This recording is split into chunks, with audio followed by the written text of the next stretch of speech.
everyone. Welcome to Interview 360. I'm your host, Vanessa Kamazzi.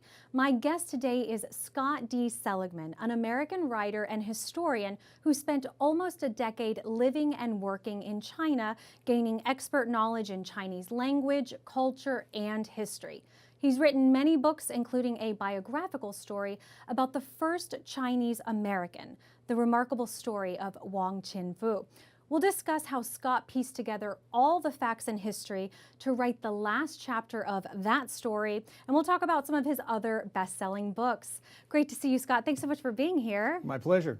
Scott, you are a historian, you are a writer. You love the facts. You're not a fiction writer. You love the facts. That's right.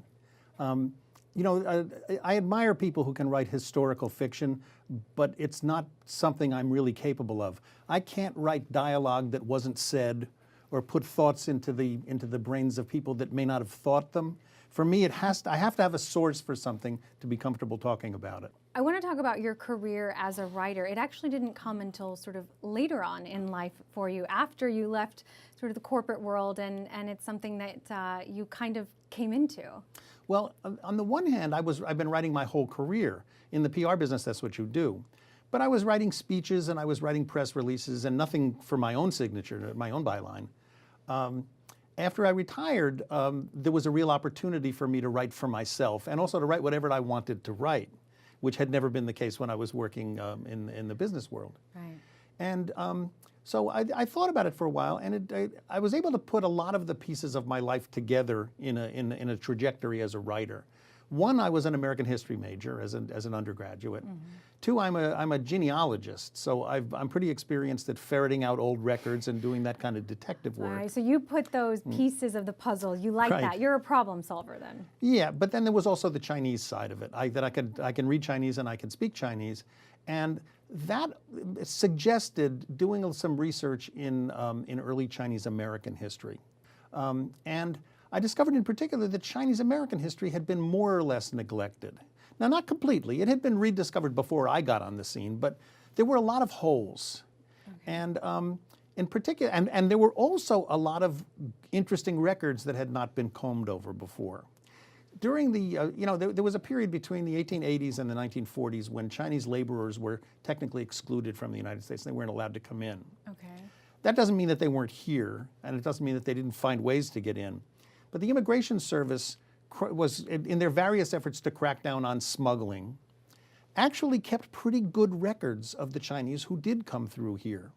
In some cases, if a Chinese went back to China for a visit and then came back, immigration was worried that the person who came back was going to pose as the person who had left, and it would be somebody else. So as a practical matter, they decided that before somebody left, if he wanted to come back, they would interview him. And they would ask many intrusive, detailed questions. Where are you from in China? What's the name of the village? How many rows of houses in the village? Where was the well? Did your grandmother have natural feet or bound feet? So many, that's lots of detailed questions, which were kept for really very unpleasant reasons in those days, but which today, for historians and for genealogists, are pure gold. Magic. Magic. And these records exist in the National Archives. Well, and that's what we're going to talk about right now. I want to hone in on one of your books in particular about the first Chinese American that nobody knew about, and I want you to tell the story of how you essentially really did put the pieces together. Sure. and write that last chapter. Well, the man is Wang Qinfu, and I first found out about him from the internet on a list of famous Chinese Americans.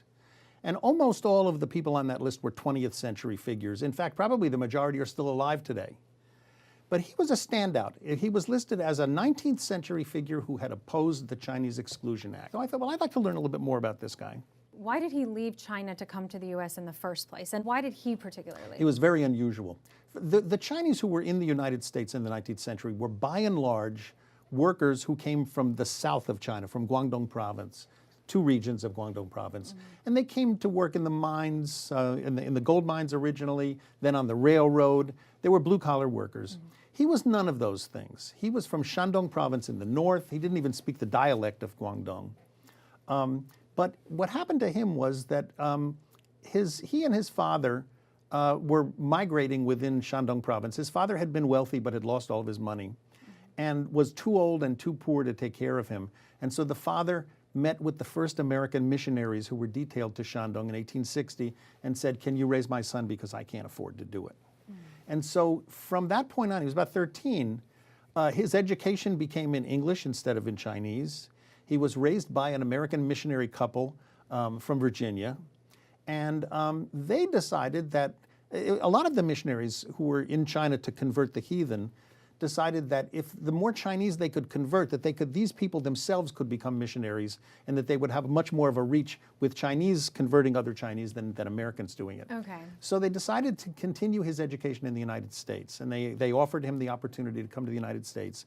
He studied at 2 schools here, actually. He studied at a school here in Washington, D.C., that later became George Washington University. Oh, GWU, okay. And then eventually he went up to the University of Lewisburg, which became Bucknell University, studied for a couple of years. Then he went back to China, married, had an infant child, did a couple of jobs for the Customs Service. But he was against the dynasty. He was anti-Qing. And he was involved in some protests against the Qing dynasty that put a price on his head. And he had to get out of China or he probably would have been killed. So he left his wife and this 12-pound baby behind, came back to the United States, and didn't see either of them again for a quarter of a century. Oh, wow. It was a very sad life, actually. Yeah, it sounds, I mean, it's so, absolutely. So so his personality, though, he must have been somebody who was like very strong-willed. I mean, do we know what have you really, the crux of the book? I mean, what's the bread and butter of this? Do we really get to know exactly how he is, his personality? What did you write? Yes, we really do, and not because he left a lot of personal documents behind, because he didn't. There's a very good record of his public activities, and he was a writer. In fact, one of the ways he made money was writing stories in the American newspapers about China and about Chinatown, sort of essentially as a person who explained the Chinese to the Americans. He really deeply believed that if they would understand the Chinese a little better, they wouldn't be as prejudiced against them. He had a wonderful, wicked sense of humor. He had a sense of PR before there was such a thing as PR. He knew how to make a splash. He knew how to get into the headlines. There's a famous story of Wang Qingfu taking on a man named Dennis Kearney, who was probably the apostle of the anti-Chinese movement in the United States during this period. He was from California. And Kearney came to New York, where Wang was, and Wang decided he was going to challenge him to a debate. Well, Kearney didn't want to debate this Chinaman, this man that he looked down on, so he basically declined. Wang then suggested that maybe it was because his English wasn't good enough. And then essentially said, "Oh, if you don't want to debate me, I'll challenge you to a duel." And he offered him his choice of weapons. He said, "You can use Chinese chopsticks, you can use Irish potatoes, or you can use German guns, whichever you prefer." So why did you put so much effort and so much time into, why did you decide to write an entire book about Wang Qingfu? Because he was fascinating. And the more I learned about him, the more I liked him and was mesmerized by all the things that he did. This is the man who essentially invented the term Chinese American. He used it for the first time on a newspaper that he published in New York in the early 1880s. He coined the term Chinese American. Nobody used it before him. And more to the point, he actually had a vision of what it meant to be a Chinese American, and he saw it as somewhat different from just being Chinese. Which would be? Well, first of all, cutting off the hair queues. If you see pictures of 19th century Chinese, 18th century Chinese for that matter, they've all got these long pigtails, these braids. You have it on your book, Right, it's on the back of the book. It's on the back of the book, because that was the first thing when I picked up this book, this long hair braid, and I definitely wanted to ask you what that was about. But this is, by the way, a really gorgeous cover, and we're going to talk also We'll talk about that photo. Sure. So they needed to cut off their hair queues. They needed to dress like Americans and not wear Chinese robes anymore. They needed to learn English. And as far as Wang Qingfu was concerned, they needed to stop gambling and smoking opium, which people associated with the Chinese as vices, Chinatown vices. So they were largely discriminated then. Deeply discriminated against. They faced yes. a lot of discrimination. Yeah, they were the only people who couldn't become citizens of the United States. You actually even referenced him as, or I think I read it somewhere where, so Wang Qingfu was essentially he was the real champion for Chinese Americans, like what Martin Luther King did for African American community. That's the same, that's how that's how much he was into it. And People have compared him to Martin Luther King. The analogy works up to a certain point and then Right. it doesn't work as well. But there were other firsts. He was the first Chinese to testify before Congress. He testified against the Exclusion Act when it was being renewed in the early 1890s. The reason I call him the first Chinese American, because he actually wasn't the first to naturalize. He was one of the first, but he wasn't the first, was that nobody wrestled with this concept of what it meant to be a Chinese American more than Wang Qingfu did. that's He fascinating. lived most of his life in the United States, and that meant that most of the materials about him were in English rather than in Chinese. There were some in Chinese. Okay. And actually, interestingly enough, that was an obstacle I found out later for his family. Because in writing the book, there was a lot of information about him up until about 1897, I think it was, when he went back to China and eventually died there. And then it was as if he fell off the face of the earth. There were no more materials. And you can't really write a biography of somebody if you don't know what happened at the end of his life. And I started Googling him in Chinese. And sure enough, there was an article written in about 2006 by a man named Wang Fan in Beijing, who I realized after I read the article was Wang Qingfu's great-great-grandson. Okay. Great-great-grandson. Right. And it was all about the end of his life in China. And so I figured, well, I got to find this guy. I'm writing his biography. But, it's not so easy to find somebody named Wang Fan who lives in Beijing, in China, actually. That's all you knew. Yeah. But some friends of mine in China helped me. We were able to trace through the original publication that had published the article. It took about 2 weeks. And one day I got an email from a friend of mine in Beijing. And he said, Scott, I've just spoken with Wang Fan on the telephone. He's as excited to find you as you are to find him. And Wang Fan turns out to be a historian himself. He was aware that his great-grandfather had been an important figure in the United States, but he doesn't speak any English, and he was really unable to do the research himself. And that's where I came in. With your Mandarin. And he sent me about 4 or 5 letters that had been in the family for 100 years that were the final letters that Wang Qingfu wrote before he died, and that essentially wrote the last chapter of the book for me. And how did you feel you connected those dots? What was your feeling? I mean, describe what you were feeling in that moment when you realized But there were a lot of really exciting times in writing this book, and that was one of them, finding Wang Fan. And the other one that we sort of talked about a little bit before was the issue of the photograph. I couldn't find a photo of Wang Qingfu. The best we had was what appears on the cover. It's a sketch. It was made from a photograph, and it appeared in a publication in the 1880s. And so we decided we'd put that on the cover of the book. When the book was in process, it was published by Hong Kong University Press. I corresponded with Bucknell University, which was one of the 2 schools that he had attended here in the United States. Okay.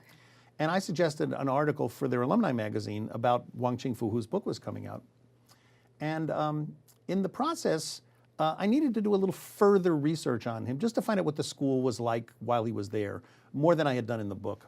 And so I wrote to the archivist who had originally found his transcript for me.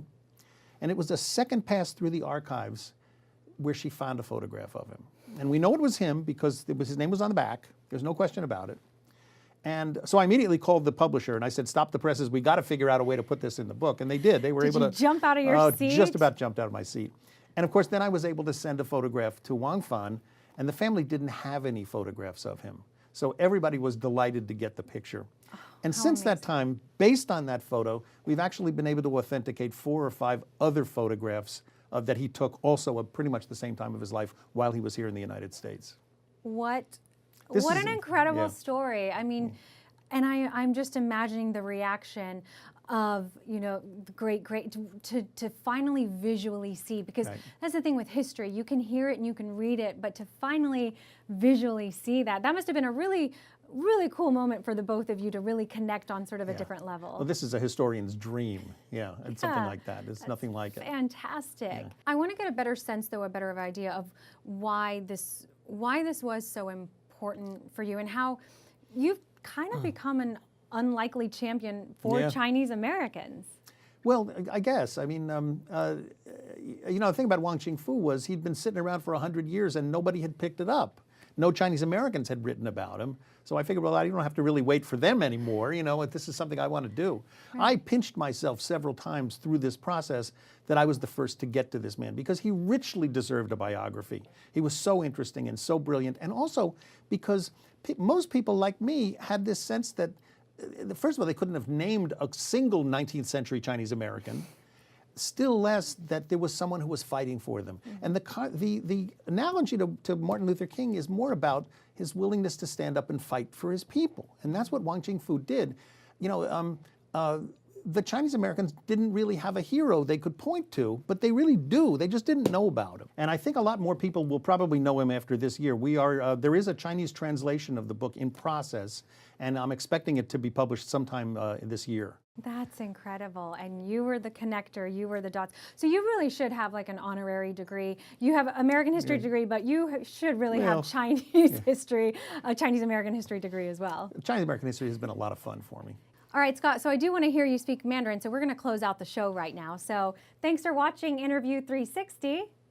谢谢收看访问360， We'll see you again next time. 下次再见。